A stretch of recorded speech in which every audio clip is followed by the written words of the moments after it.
and welcome to another video from the Best of CAT series from the algebra section. Now if you look at this particular question, it's a really interesting one and it was probably one of the toughest questions from CAT 2018 if my memory serves me right. So just try this question out on your own once and then have a look at the solution that will follow. If you like our content and want to experience the IMS pedagogy, you can join the IMS Zero Fee Prep programs that will give you access to concept videos, sectionals, full-length tests and more for free. You may click on the I button or on the link in the description box below to access the same. Happy learning. So if you look at this question here, it seems unnecessarily complicated, right? U square, u minus 2v minus 1 the whole square equals minus 4v into u plus v, right? We are good at dealing with single quadratic or single variable based quadratic equations, but when there are multiple quadratic equations at play, then it's going to be a bit difficult. Plus you are expected to find the actual value of u plus 3v. So you can't really get away and say that no, there could be multiple options that could be possible, right? So how do we tackle this? So if you look at this particular equation, it's a beautifully designed equation because it will give you the answer in one step if you look at it. So what is happening here is you are getting u square plus u minus 2v minus 1 the whole square equals something. But what if I bring the term on the right hand side to the left hand side and see what happens? So if I bring this term to the right hand side and expand it, what will I get? U square minus 4vu from the right hand side will come to the left hand side and will become plus 4 times uv. And minus 4v square will again come to the left hand side and will become plus 4 times v square. Plus u minus 2v minus 1 the whole square equals 0. Because we have brought the entire right hand side to the left hand side. Now if you observe this term, you can see that it is u square plus something plus 4v square.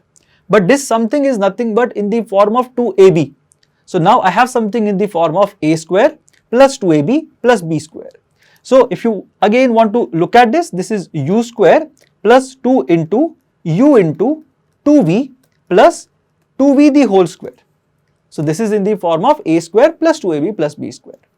The second term is already in the form of a perfect square, so we need not worry about that one.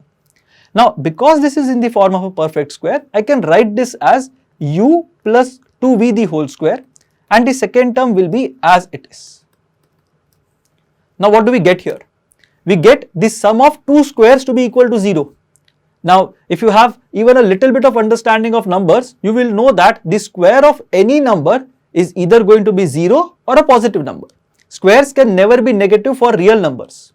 So what we are saying in this particular case is, if the square of these two terms has to be equal to 0, then each of these terms has to be equal to 0.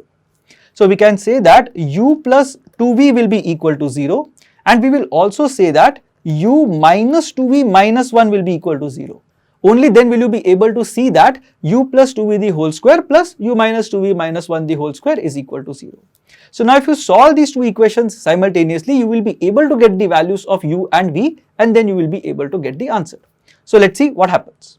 Now u minus 2v minus 1 equals 0 will tell you that u equals 2v plus 1. Now what we can do is, we can put this value of u equals 2v plus 1 into the first equation. So instead of u plus 2v equal to 0, let's write this as 2v plus 1 plus 2v equals 0. So 4v plus 1 equals 0 or 4v equals minus 1, which will give us v equals minus 1 by 4. Now if you plug in the value of v equals minus 1 by 4 in this equation that we have designed, you will be able to see that u equals 2 into minus 1 by 4, that is minus 1 by 2 plus 1, which will give you the value of u as plus 1 by 2 or half. Now what we have to find out here is the value of u plus 3v.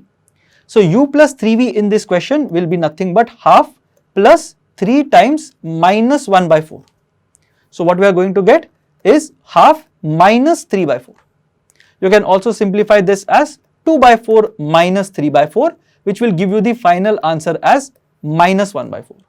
So the correct answer in this case is going to be option 2, that is minus 1 by 4. And the takeaway here is that whenever you have a term in the form of a square plus 2ab plus b square, you can rewrite this as a plus b the whole square. What you can do is try out a replica question to see if you have understood this concept correctly or not. Feel free to put your answer in the comment section below, and if there is any query, do let us know. We will get in touch with you. Happy learning.